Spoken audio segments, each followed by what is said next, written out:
Hello നമസ്കാരം. വേർഡിലേക്ക് എല്ലാവർക്കും സ്വാഗതം. അപ്പോൾ ഇന്ന് ഞാൻ നിങ്ങളുടെ മുമ്പിൽ പറയാൻ പോകുന്നത് എങ്ങനെ നമുക്ക് വേർഡിലെ വ്യൂ എന്ന ഭാഗത്ത്, അതായത് വ്യൂ എന്ന ടാബിൻ്റെ ഉള്ളിൽ എന്തൊക്കെ കാര്യങ്ങളാണ് വരുന്നത്, അത് നമുക്ക് എങ്ങനെ ഒരു ജോലിയിൽ നമുക്ക് ഉപയോഗിക്കാം. വ്യൂ എന്തിനാണ് വേർഡിൽ ഉപയോഗിക്കുന്നത്, അത് ഉപയോഗിച്ചിട്ട് നമുക്ക് എന്തൊക്കെ കാര്യങ്ങൾ ചെയ്യാം എന്നാണ് ഇന്നത്തെ ക്ലാസ്സിൽ ഞാൻ ആദ്യം തന്നെ നിങ്ങളുടെ മുമ്പിൽ അവതരിപ്പിക്കാൻ പോകുന്നത്. അപ്പോൾ നിങ്ങൾ ഈ ക്ലാസ്സുകളൊക്കെ ഫോളോ ചെയ്യുക. ഇതിലേക്ക് തുടർന്ന് ചെയ്യേണ്ട വർക്ക് ഫയലുകളൊക്കെ ഞാൻ തുടർന്ന് ഡിസ്ട്രിബ്യൂട്ട് ചെയ്യുന്നതാണ്. അപ്പോൾ എന്തെങ്കിലും ഡൗട്ടോ കാര്യങ്ങളോ ഉണ്ടെങ്കിൽ താഴെ ഡിസ്ക്രിപ്ഷനിൽ കാണുന്ന നമ്പറിൽ നിങ്ങൾക്ക് കോൺടാക്ട് ചെയ്യാവുന്നതാണ്. അപ്പോൾ നമുക്ക് നേരെ വീഡിയോയിലേക്ക് കടക്കാം. അപ്പോൾ ആദ്യം തന്നെ ഞാൻ എന്ത് ചെയ്യേണ്ടത്, ഇതിലേക്ക് കുറച്ച് പാരഗ്രാഫ് കൊണ്ടുവരുന്നുണ്ട്. പാരഗ്രാഫ് കൊണ്ടുവരാൻ എല്ലാവർക്കും അറിയാം. ഡ്രാൻഡ് എന്ന് ടൈപ്പ് ചെയ്ത് ബ്രാക്കറ്റ് ഓപ്പൺ ചെയ്ത് ക്ലോസ് ചെയ്ത് എൻ്റർ അടിച്ചാൽ നമുക്ക് ഇതുപോലെ കുറച്ച് പാരഗ്രാഫുകൾ വരും.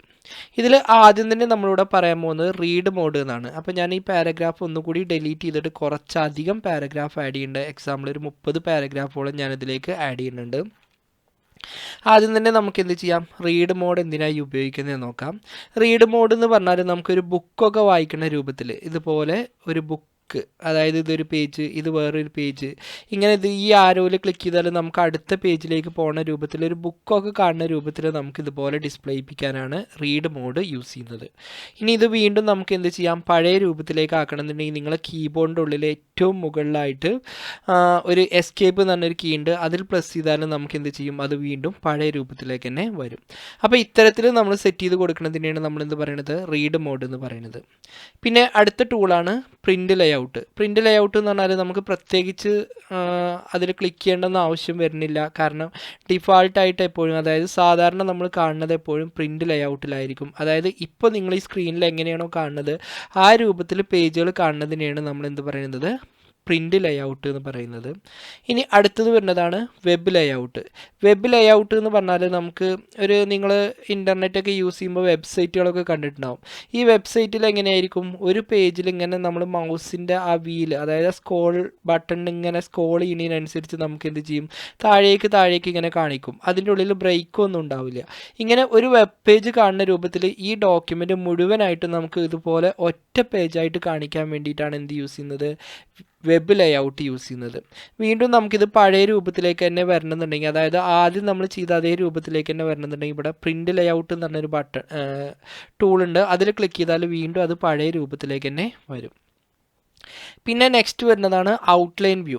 ഈ ഔട്ട്ലൈൻ വ്യൂ എന്ന് പറഞ്ഞാൽ നമ്മൾ ഇതിൽ ക്ലിക്ക് ചെയ്യുകയാണെങ്കിൽ നമ്മൾ ഡോക്യുമെൻറ്റിലേക്ക് അഡീഷണൽ ആയിട്ട് നമ്മൾ ആഡ് ചെയ്ത ഒബ്ജക്റ്റുകളായ പിക്ചർ, ചാർട്ട്, ഷേപ്പ്, ഗ്രാഫ്, ഇങ്ങനെ അഡീഷണൽ ആയിട്ട് നമ്മൾ ഗ്രാഫിക്കലി ഉള്ള കാര്യങ്ങളൊക്കെ ഒഴിവാക്കിയിട്ട് നമുക്ക് എന്ത് ചെയ്യും, ടെക്സ്റ്റ് മാത്രമായിട്ട്, അത് ബുള്ളറ്റ്സുകൾ, പാരഗ്രാഫുകൾ, സ്പേസ്, അങ്ങനെയുള്ള കാര്യങ്ങളൊക്കെ ഈ രൂപത്തിൽ കാണിച്ചു തരാൻ വേണ്ടിയിട്ടാണ് എന്ത് യൂസ് ചെയ്യുന്നത്, ഔട്ട്ലൈൻ വ്യൂ യൂസ് ചെയ്യുന്നത്. വീണ്ടും അത് പഴയ രൂപത്തിലേക്ക് തന്നെ വരണമെന്നുണ്ടെങ്കിൽ ഇവിടെ ക്ലോസ് ഔട്ട്ലൈൻ വ്യൂ എന്ന് പറഞ്ഞൊരു ബട്ടൺ ഉണ്ട്. അതിൽ ക്ലിക്ക് ചെയ്താൽ വീണ്ടും അത് പഴയ രൂപത്തിലേക്ക് തന്നെ വരും. അപ്പോൾ ഈ രൂപത്തിലേക്ക് നമുക്ക് ഡിസ്പ്ലേ ചെയ്യിപ്പിക്കാൻ വേണ്ടിയിട്ടാണ് വ്യൂവിൽ എന്ത് യൂസ് ചെയ്യുന്നത്, ഔട്ട്ലൈൻ വ്യൂ യൂസ് ചെയ്യുന്നത്.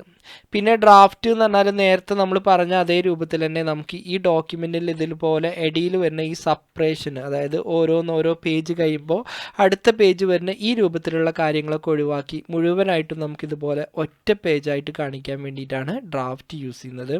വീണ്ടും അത് പഴയ രൂപത്തിലേക്ക് തന്നെ വരണമെന്നുണ്ടെങ്കിൽ ഇവിടെ വന്ന് പ്രിൻ്റ് ലേഔട്ടിൽ ക്ലിക്ക് ചെയ്യാം. ഓക്കെ, പിന്നെ ഇവിടെ ഈ ഭാഗങ്ങളൊക്കെ നമുക്ക് തുടർന്ന് പറയാം. ഇനി നെക്സ്റ്റ് വരുന്നതാണ് റൂളർ. റൂളർ എന്ന് പറഞ്ഞാൽ നമുക്കിതിൻ്റെ മുകളിൽ, ഏറ്റവും മുകളിൽ കാണുന്ന ഈ സ്കെയിൽ നമുക്കിതുപോലെ ഡിസ്പ്ലേ ചെയ്യിപ്പിക്കാനും അതേപോലെ തന്നെ അത് ഒഴിവാക്കാനും. ഇതിൽ ക്ലിക്ക് ചെയ്താൽ ആ സ്കെയിൽ ഇവിടെ വരും, ഇതിൽ തന്നെ ക്ലിക്ക് ചെയ്താൽ ആ സ്കെയിൽ പോവുകയും ചെയ്യും.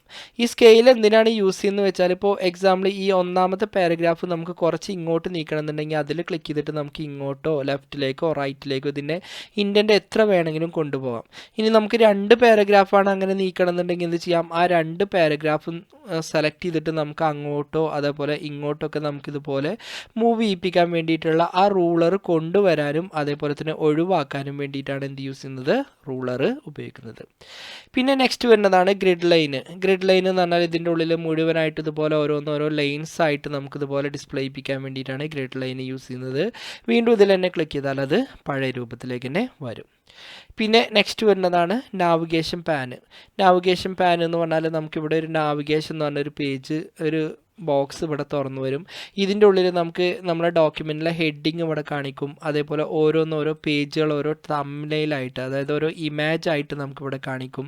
ഇനി നമ്മളിവിടെ എന്തെങ്കിലും സെർച്ച് ചെയ്യുകയാണെങ്കിൽ, നമുക്ക് എന്തെങ്കിലും പ്രത്യേക വേർഡ്സോ അല്ലെങ്കിൽ ലെറ്ററോ ഒക്കെ സെർച്ച് ചെയ്യുകയാണെങ്കിൽ ആ ഡീറ്റെയിൽസുകളൊക്കെ കാണുന്ന ഇത്തരത്തിലുള്ള ഈ ബോക്സ് കൊണ്ടുവരാൻ വേണ്ടിയിട്ടാണ് നാവിഗേഷൻ പാൻ യൂസ് ചെയ്യുന്നത്. ഇതിൽ തന്നെ ക്ലിക്ക് ചെയ്താൽ ആ ബോക്സ് അവിടുന്ന് പോകും, ഇവിടെ തന്നെ ക്ലിക്ക് ചെയ്താൽ അത് വരികയും ചെയ്യും. പിന്നെ നെക്സ്റ്റ് വരുന്നതാണ് സൂം. നമുക്കിത് എത്രയായിട്ടാണോ വേണ്ടത് അതിനനുസരിച്ച് സൂം ചെയ്യാം. പല സൂം മെത്തേഡുകളും ഇവിടെ തന്നിട്ടുണ്ട്. 200% ഉണ്ട്, 100% ഉണ്ട്, 75% ഉണ്ട്. ഇതിലില്ലാത്തൊരു മെഷർമെൻ്റാണ് നമുക്ക് വേണമെന്നുണ്ടെങ്കിൽ ഇവിടെ പെർസെൻറ്റേജ് എന്നുള്ള ഭാഗത്ത് എത്ര ശതമാനം വേണമെന്നുണ്ടെങ്കിലും നമുക്ക് എന്ത് ചെയ്യാം, ഇതുപോലെ സൂം ചെയ്തെടുക്കാം.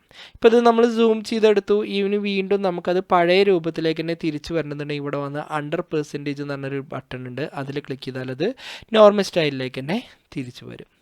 പിന്നെ 1 പേജ് എന്ന് പറഞ്ഞാൽ ഇതിലിപ്പോൾ ഒരു പേജിൽ, അതായത് ഒരു വ്യൂവിൽ തന്നെ നമുക്ക് മുഴുവനായിട്ടും എന്ത് ചെയ്യണില്ല, കാണുന്നില്ല. അപ്പോൾ ഒരു പേജ് മുഴുവനായിട്ട് ഒരു വ്യൂവിൽ തന്നെ നമുക്ക് ഡിസ്പ്ലേ ചെയ്യിപ്പിക്കാൻ വേണ്ടിയിട്ടാണ് 1 പേജ് യൂസ് ചെയ്യുന്നത്.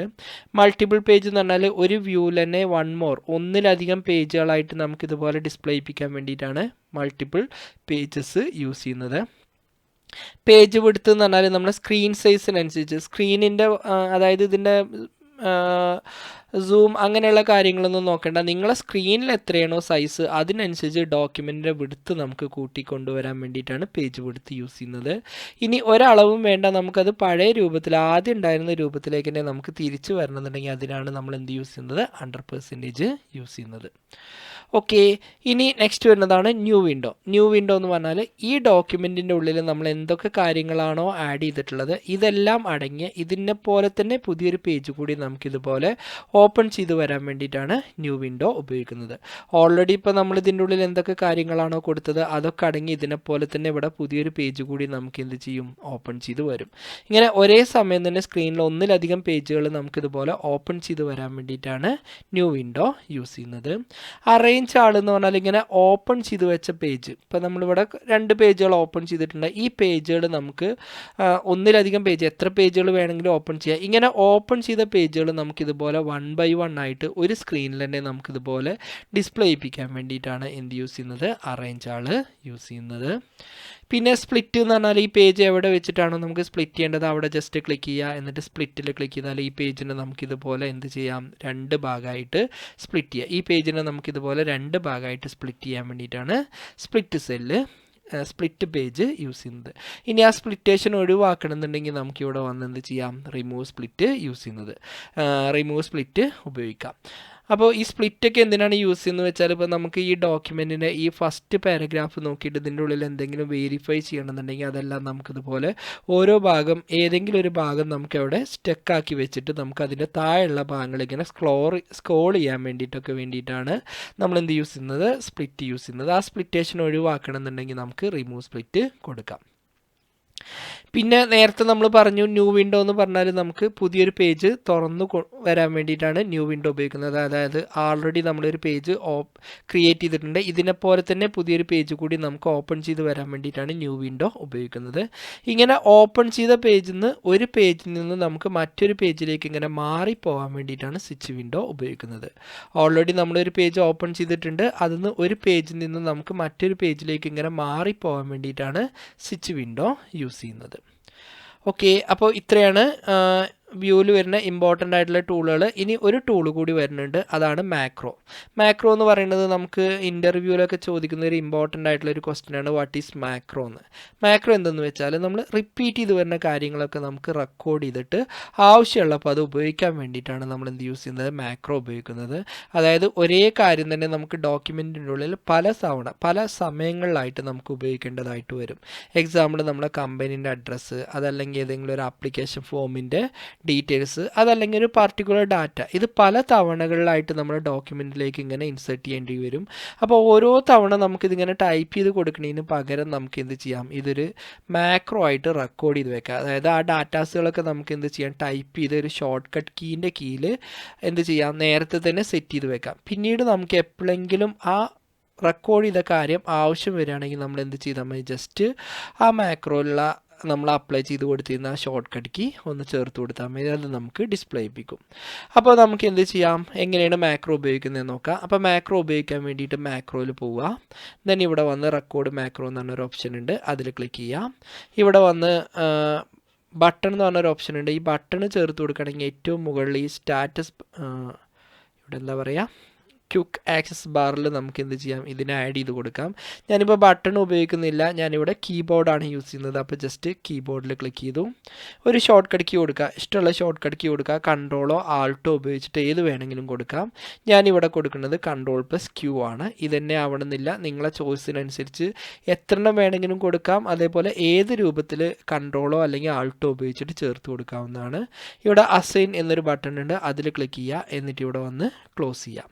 അതിനുശേഷം നമുക്കിതിലേക്ക് എന്തൊക്കെ ഡീറ്റെയിൽസ് ആണോ വേണ്ടത് അത് നമുക്കിവിടുന്ന് ടൈപ്പ് ചെയ്ത് കൊടുക്കാം. അപ്പോൾ ഞാനിവിടെ വന്നു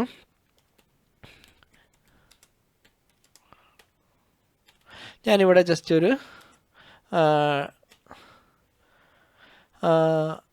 ഒരു ടെക്സ്റ്റ് ഞാനിവിടെ ടൈപ്പ് ചെയ്ത് കൊടുത്തിട്ടുണ്ട്. ഇനി എന്ത് ചെയ്യാം, ഇപ്പോൾ ഞാൻ ഈ ടൈപ്പ് ചെയ്ത 2 വേർഡ്സുകൾ ഇപ്പോൾ എന്ത് ചെയ്തിട്ടുണ്ട്, ഇതിൻ്റെ ഉള്ളിൽ റെക്കോർഡായിട്ടുണ്ട്.